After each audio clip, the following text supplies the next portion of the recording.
Hello to you, runner!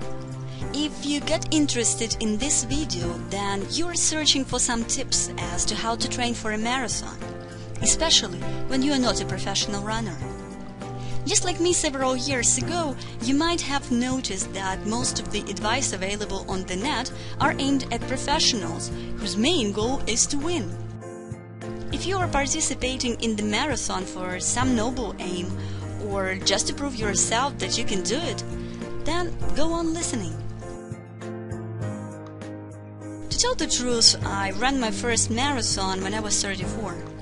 Together with a friend of mine, we decided to participate in our hometown marathon, dedicated to raising money for those who suffer from AIDS. A year before the event, our good friend had died from AIDS, and we were doing it more for him than for ourselves.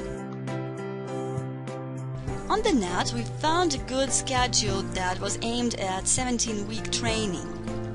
The main rule of this training is that during the last 4 weeks before the marathon, except for the one just before the event, the total weekly mileage should be 70 kilometers or 43 miles.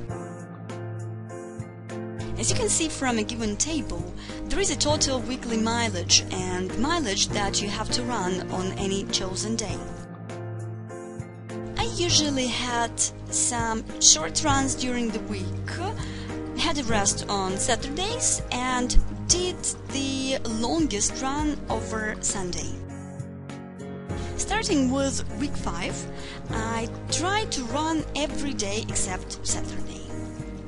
I also do not run 2 days before the marathon, and during those days eat more carbohydrates, for example, honey, prunes, raisins, nuts, pasta, pancakes, eggs, etc. There is a great recipe for those who get cramps during marathon running. Not to have cramps, you need potassium, which is plentiful in dried apricots. If you eat them every morning with the porridge for a month before the marathon, you will see that the result is great.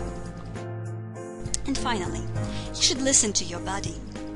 If you do not feel well, it is better to stop and try another day. Learn more about marathon training at myfitnessdepot.com.